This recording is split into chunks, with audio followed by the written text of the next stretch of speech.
माता की, सब भैया बहनी कहे राम राम। आप सभी हमरे लिए यहाँ पे सुबह से अगोरत हो। हम आप सभी के कर्जा में डूब गए।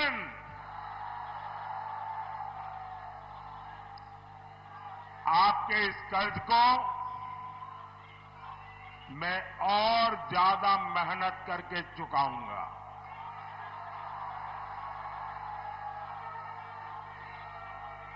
साथियों, 4 जून बहुत दूर नहीं है। आज पूरा देश जानता है, पूरी दुनिया जानती है कि मोदी सरकार की हैट्रिक बनने जा रही है।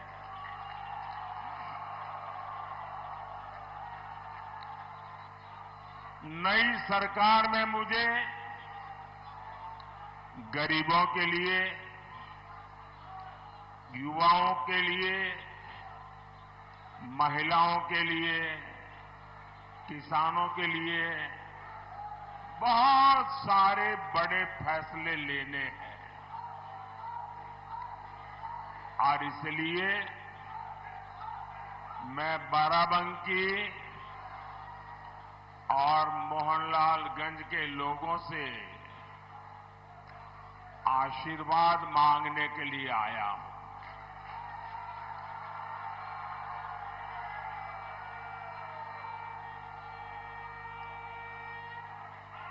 साथियों, आज आपके एक तरफ देश हित के लिए समर्पित बीजेपी एनडीए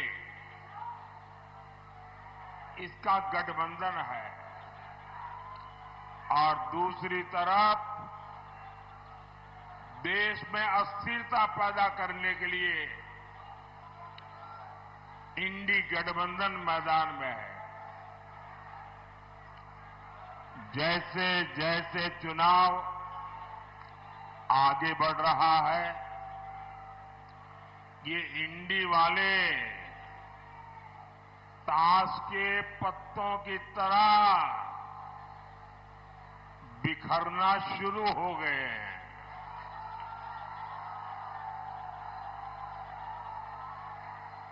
यहां जो बबुआजी है, बबुआजी यानी हमारे समाजवादी शहजादे, अब उन्होंने एक नई बुआ की शरण ली है।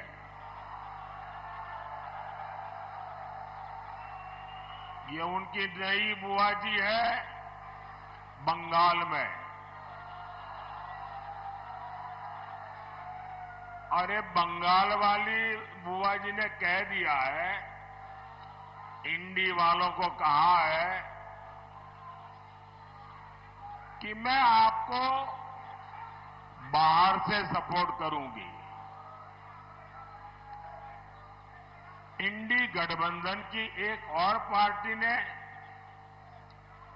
दूसरी को कह दिया है,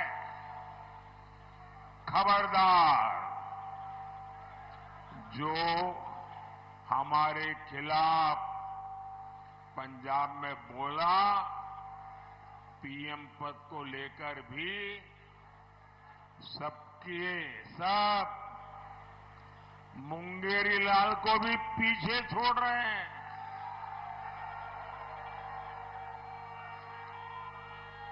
इनके सपनों की इंतहा देखिए। कांग्रेस के एक नेता ने कह दिया कि रायबरेली के लोग प्रधानमंत्री चुनेंगे। ये सुनते ही समाजवादी शहजादे का दिल ही टूट गया। बस आंसू नहीं निकले, लेकिन दिल के सारे अरमा बह गए।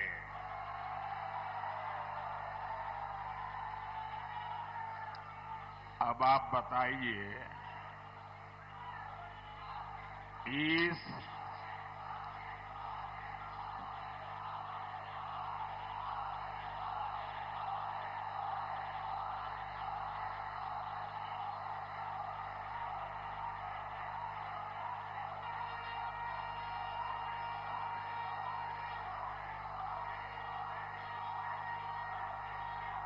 आप सब लोग इतने तेज तरार है कि सारी बात इशारों में समझ लेते हो।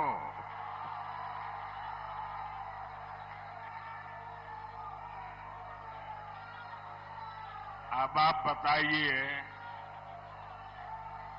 इस उटपटांग खिचड़ी को आप लोग वोट देकर अपना वोट बर्बाद करोगे क्या? कोई भी अपना वोट बर्बाद करना चाहेगा क्या? अच्छा होगा यहां बाराबंकी में, मोहनलालगंज में भाजपा का सांसद हो। भाजपा सांसद आपके लिए दिल्ली से और लखनऊ से ज्यादा योजनाएं लेकर आएंगे। भाजपा सांसद यहां के विकास के लिए ज्यादा काम करेंगे और ये इंडी गठबंधन वाले, अगर वो सांसद बनता है तो उसके पास क्या काम होगा? उसकी पार्टी उसको क्या काम देगी? उसका यही एक मापदंड होगा कि तुमने मोदी को एक दिन में कितनी गालियां दी, तुमने मोदी को कितनी बड़ी गाली दी, क्या तुम्हारी गाली में कोई ताकत थी क्या ताकि मोदी परेशान हो जाए? अगर आपने इंडी गठबंधन के सांसद को चुना तो उसको यही काम होगा, सुबह उठो मोदी को गाली दो, दोपहर में 2 गाली दो, शाम को 4 और डाल दो और फिर सो जाओ। आप मुझे बताइए भाई, आपको अपने घर में अगर किसी सहायक की जरूरत पड़ती हो, आपके दुकान में, आपके व्यापार में, तो आप उसको लेंगे और कहेंगे भाई ये 10 काम करने हैं तुमको, तुम्हें इतना तनख्वाह मिलेगा, मेरे ये काम तुझे पूरे करने हैं। कोई ऐसा आदमी रखेगा कि भाई तुमको मेरी दुकान के बाहर खड़े रहना है और सामने वालों को बस गाली देते रहना है? इसके लिए कोई तनख्वाह देगा क्या? इसके लिए कोई किसी को रखेगा क्या? कोई समझदार आदमी ऐसा करेगा क्या? क्या गाली देने के लिए हम किसी को रखते हैं क्या? तो गाली देने वालों की जरूरत क्या है भाई? आपको तो काम करने वाले सांसद चाहिए, आपका भला करने वाले सांसद चाहिए। 5 साल मोदी को गाली देने वाले नहीं, क्षेत्र का विकास करने वाले सांसद चाहिए। और इसके लिए आपके पास एक ही विकल्प है, ओनली कमल।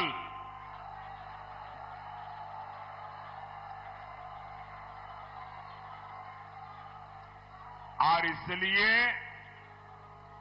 बाराबंकी से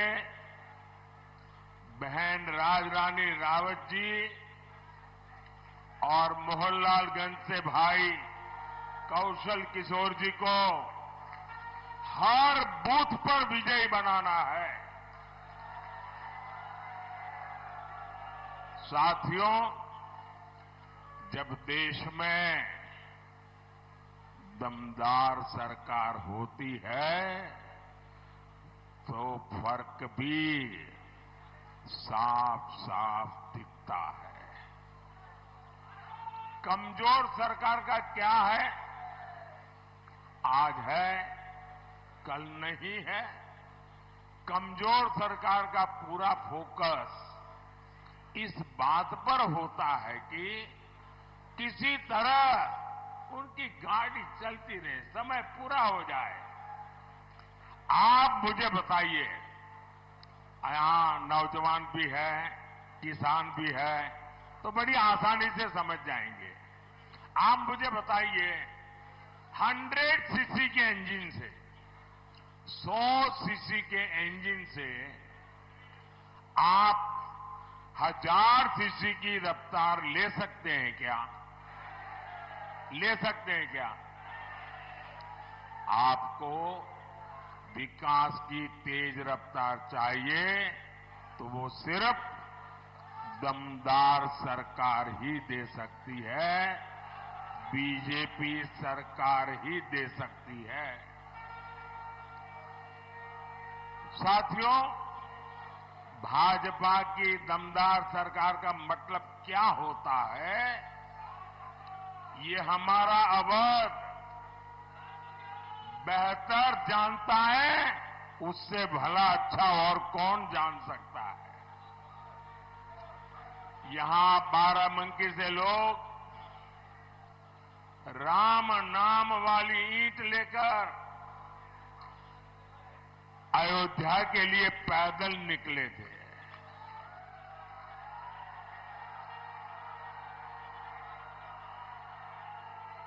जो पहली बार वोट डाल रहे हैं, जो युवा है, उन्हें पता ही नहीं होगा 500 साल के इंतजार के बाद, 500 साल का इंतजार, ये इतिहास की बहुत बड़ी घटना है कि पीढ़ी दर पीढ़ी हमारे पूर्वज संघर्ष करते रहे, बलिदान देते रहे, त्याग की पराकाष्ठा करते रहे। 500 साल के बाद, और वो दिन याद कीजिए, लोग जब हमारे रामलला को टेंट में देखते थे, उनके आंसू नहीं सूखते थे और लोग सरकार को जितनी भद्दी भाषा में गालियां दे सके देते थे। लेकिन आज 500 साल का इंतजार खत्म हुआ कि नहीं हुआ?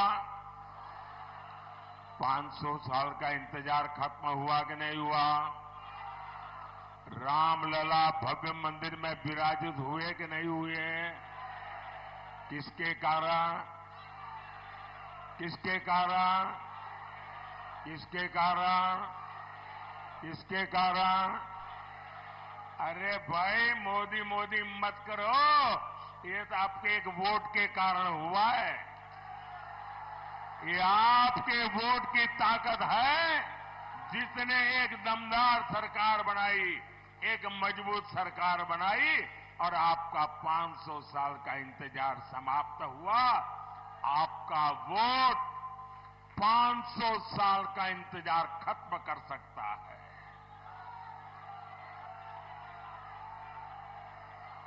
और इसलिए भाइयों बहनों,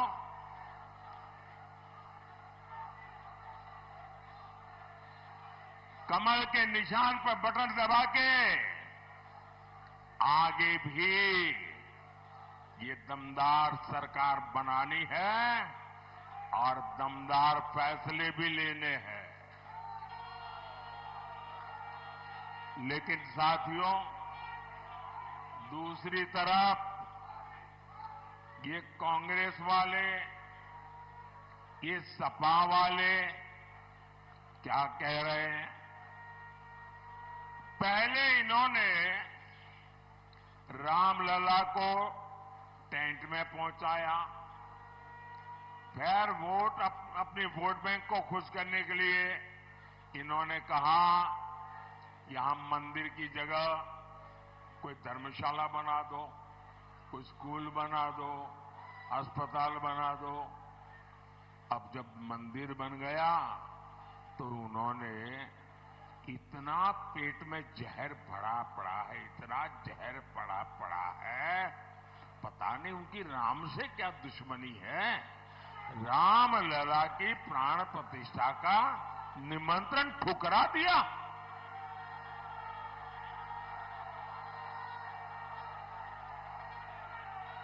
अब यहां सपा के बड़े नेता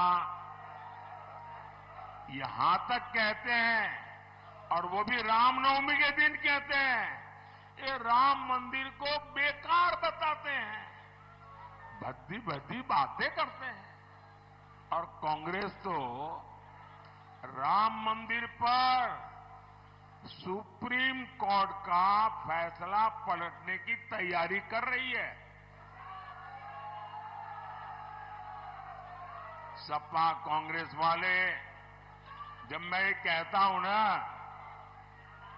कि भाई कांग्रेस में ही रहने वाले एक नेता ने कहा है कि वे लोग ये कोर्ट का निर्णय पलटना चाहते हैं।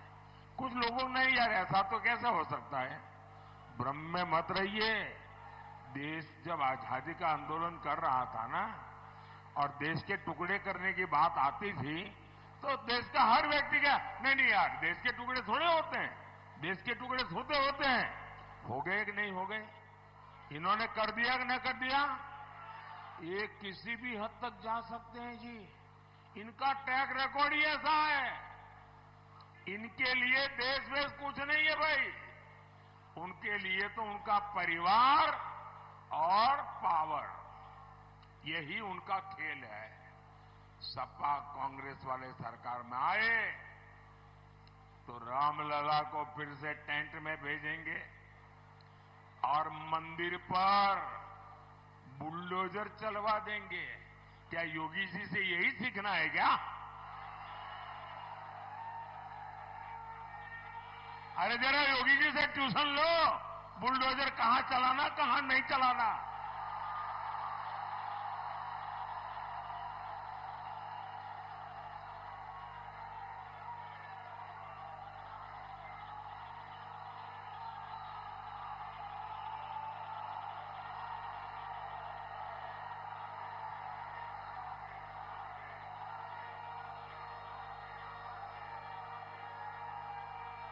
साथियों, ये चुनावी सभा के लिए मैं कहने के लिए नहीं आया हूं। मुझे चिंता है क्योंकि उनका ट्रैक रिकॉर्ड ऐसा है। यही इनकी साजिश है। अब ऐसे लोगों को अगर आप वोट दे सकते हैं क्या? ऐसे लोगों को वोट दे सकते हैं क्या? साथियों, ऐसे लोगों तो वोट तो छोड़िए, ऐसी सजा करनी चाहिए, ऐसी सजा करनी चाहिए उनकी जमानत जब्त हो जाए। साथियों, सपा कांग्रेस के लिए अपने वोट बैंक से बड़ा कुछ नहीं है। और जब मैं इनकी पोल खोलता हूं तो ये बेचैन हो जाते हैं, नींद हराम हो जाती है। लेकिन फिर क्या करते हैं, जैसे बहुत बुखार चढ़ जाए ना तो वो आदमी कुछ भी बोलता है, ये भी कुछ भी बोलना शुरू कर देते हैं, ऐसी गालियां देते हैं। आप मुझे बताइए, बाबा साहब आंबेडकर जब संविधान बन रहा था तब धर्म के आधार पर आरक्षण के सबसे बड़े विरोधी थे। धर्म के आधार पर आरक्षण नहीं होगा, ये संविधान सभा ने निर्णय किया था और सोच विचार करके किया था। अरे इतने ही नहीं, इनके परनाना ने भी धर्म के आधार पर आरक्षण का विरोध किया था। लेकिन 10 साल पहले यहां यूपी में इन लोगों ने धर्म के आधार पर आरक्षण देने की कोशिश की थी और कर्नाटका में तो कर दिया। कर्नाटका को उन्होंने अपनी लेबोरेटरी बनाया है। इन्होंने कर्नाटका में क्या किया, जितने मुसलमान थे उन सब मुसलमानों को रातों रात ओबीसी बना दिया, थप्पा मार दिया, कागज निकाल दिया। अब जो ओबीसी को आरक्षण मिला था उसमें से बहुत बड़ा हिस्सा ये लूट करके चले गए और लोग वहां हाथ घिसते रह गए। क्या यहां आपका आरक्षण कोई लूट जाए आपको मंजूर है क्या? क्या आरक्षण लूटने देंगे क्या? क्या ओबीसी का हक छीनने देंगे क्या? क्या एससी का हक छीनने देंगे क्या? एसटी का हक छीनने देंगे क्या? अरे बाबा साहब आंबेडकर ने जो दिया है उसको कोई हाथ नहीं लगा सकता है। और बिहार के इनके चारा घोटाले के जो चैंपियन है ना, अदालत ने जिनको सजा फरमाई है, अभी जेल से तबीयत के बहाने बाहर घूम रहे हैं, वो तो यहां तक कह रहे हैं कि पूरा का पूरा आरक्षण अब मुसलमान को मिलना चाहिए। अब मुझे बताइए, इसका मतलब दलित, आदिवासी, पिछड़े, ओबीसी, इनके पास कुछ बचेगा ही नहीं भाई। मैं आपकी रक्षा करने के लिए, आपके अधिकारों की रक्षा करने के लिए 400 पार मांगता हूं आपसे।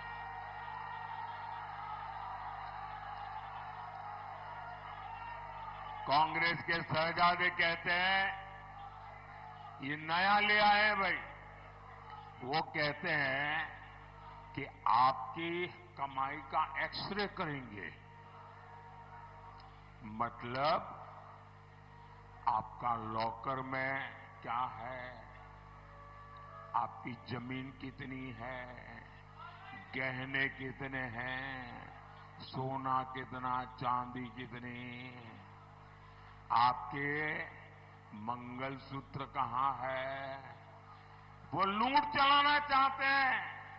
वो क्या कहते हैं कि आपके पास जो है आपसे लेकर के जिसके पास नहीं है उसको दे दिया जाएगा। मतलब जो वोट जिहाद करेगा उनको दिया जाएगा। भाइयों बहनों, ये इनका ट्रैक रिकॉर्ड है। सपा कांग्रेस तुष्टीकरण के आगे घुटने टेक चुकी है और मोदी जब इनकी सच्चाई देश को बता रहा है तो वो क्या कह करते हैं, और ये लंबे समय से उनकी इकोसिस्टम है, उनके बेईमानी को अगर आप बेनकाब कर दो, उनकी घोर सांप्रदायिकता को बेनकाब कर दो, उनकी वोट बैंक की राजनीति को बेनकाब कर दो, दिन रात हिंदू मुसलमान करने वाली उनकी सोच को बेनकाब कर दो, तो कहते हैं मोदी हिंदू मुसलमान करता है। अरे मोदी तो बोलना पड़ता है तुम्हारे पापों का ये पूरा इतिहास देश को बताने के लिए। साथियों, ये लोग संविधान विरोधी है, ये दलित और पिछड़े विरोधी है। मोदी ने आर्टिकल 370 हटाया, इससे जम्मू कश्मीर में भी संविधान लागू हुआ, वहां दलितों को भी उनके अधिकार मिले। वो 2 दिन पहले ही सीएए कानून के तहत शरणार्थियों को नागरिकता मिलनी शुरू हो गई है। बड़ी खुशी खुशी मना कर वो कागज लेकर के फोटो निकलवा रहे हैं। ऐसे गरीब लोग निराधार पड़े थे देश में, कोई उनकी पूछने वाला नहीं था जी। इसके जो लाभार्थी है उनमें ज्यादातर मेरे दलित भाई बहन हैं, मेरे पिछड़ी समाज के भाई बहन हैं। सपा कांग्रेस के लोग इसका भी विरोध करते हैं। सपा के लोगों ने यूपी में दलितों के साथ कितना अन्याय किया है ये बच्चा बच्चा जानता है। जो मोदी देश के संविधान को सशक्त कर रहा है उसको लेकर अफवाहें फैलाते हैं।